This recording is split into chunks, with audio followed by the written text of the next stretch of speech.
Beowulf. Whenever reviewing a movie based on a book, I always do my best not to compare it too much to the text. There are things in books that no movie can do, and there are things movies can do that no books can do. When watching, for example, a Harry Potter movie, I don't spend the entire time thinking, oh, they cut that out? What? What? They left that out? Why? Oh, great, they cut that out too. When I do review a movie based on a book, I judge the movie based on its own merits and how well it captures the spirit or essence, if applicable, of the source material. Beowulf bears little resemblance except in names and a few spotty events here and there to the centuries-old epic poem that it comes from. But it is not this lack of similarity that ultimately fells Beowulf.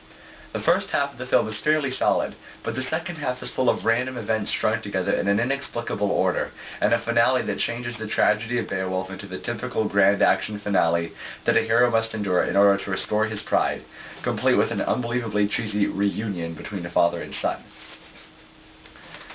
The film opens with great reveling going on in King Hrothgar's grand mead hall, which causes great emotional pain to the twisted monstrosity of Grendel, who lives in a cave a few miles from the town. In a blind rage, Grendel screams his way down to the mead hall and literally tears and rips everybody that he can apart. So Hrothgar calls for a hero to come and defeat this monster. 5 convenient minutes later, Beowulf shows up and claims he can dispatch this foul beast.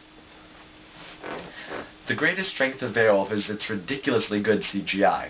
Gone are the dead-eye days of motion capture Polar Express, replaced with an invigoratingly and refreshingly real spectacle. Sometimes the characters move a little stiffly, though, and their mouths are still not quite right, and their fingers seem to be composed of only one joint. This aside, though, it's still a fantastic film to look at, and when you see it in 3D, which I did, it's even more beautiful, and very well done. And apparently CGI blood is only worthy of a PG-13 rating, as opposed to real blood. A lot of blood hits the screen in Beowulf, and the titular hero seems obsessed with plunging his sword into monsters and sliding the blade all the way down so that spatters of what appear to be crimson-colored mercury fly at us. It's extremely cool looking, but sometimes the blood reminded me a little bit too much of 300, or the video game God of War. It's not very realistic blood at all, and seems content to act as if it were in space, congealing together in random blobs. But it still looks so darn cool. The action is breathless and fast-paced, and Grendel looks perfectly twistedly disgusting, a mass of flesh and bones seemingly put together by a drunk man, and his scream of pain is hauntingly mournful. If only the story of Beowulf had been up to par with the computer-generated effects. But fortunately for us, a few noteworthy performances brighten up the dull story. Ray Winstone does an admirable job as Beowulf, but it's nothing more than what is required.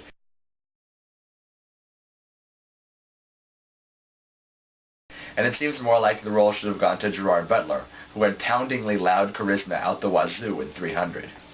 Anthony Hopkins is absolutely perfect as King Hrothgar, and Angelina Jolie as Grendel's mother, placed into a devastatingly beautiful body with gold liquid tastefully covering certain areas of her anatomy, is absolutely stunning.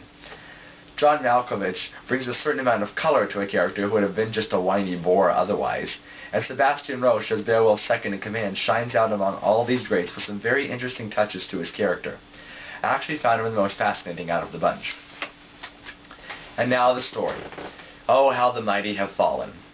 The worst part about Beowulf is how we feel time passing. When Grendel attacks the mead hall, Beowulf comes on screen just a few minutes later, giving us the impression that he was just a couple of blocks away as opposed to a couple of oceans away.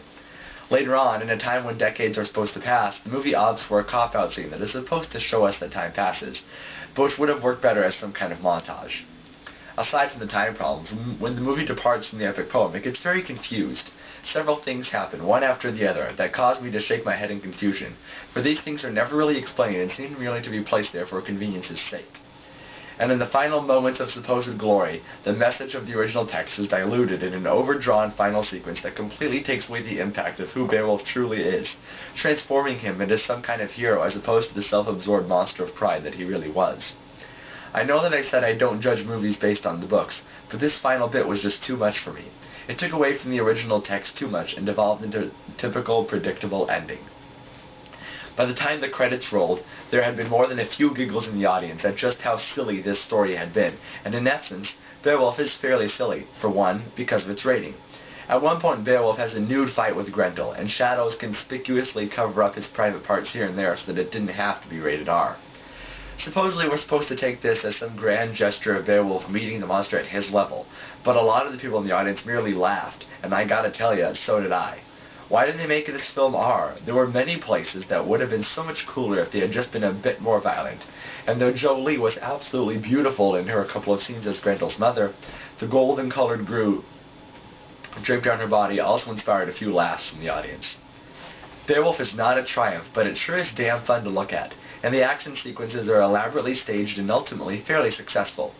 Sometimes the story does come off as too cheesy. If a better director and writer could have been found, it could have been an epic that we could have taken seriously as opposed to the piece of fun Friday night trash it is. It sure looks like really good trash, but there's not much redeeming value behind it all. I will recommend it, but if you're expecting some grand epic story of massive caliber, you will be disappointed. Ratatouille's animation Oscar is safely in the bag. I give Beowulf a 6 out of 10.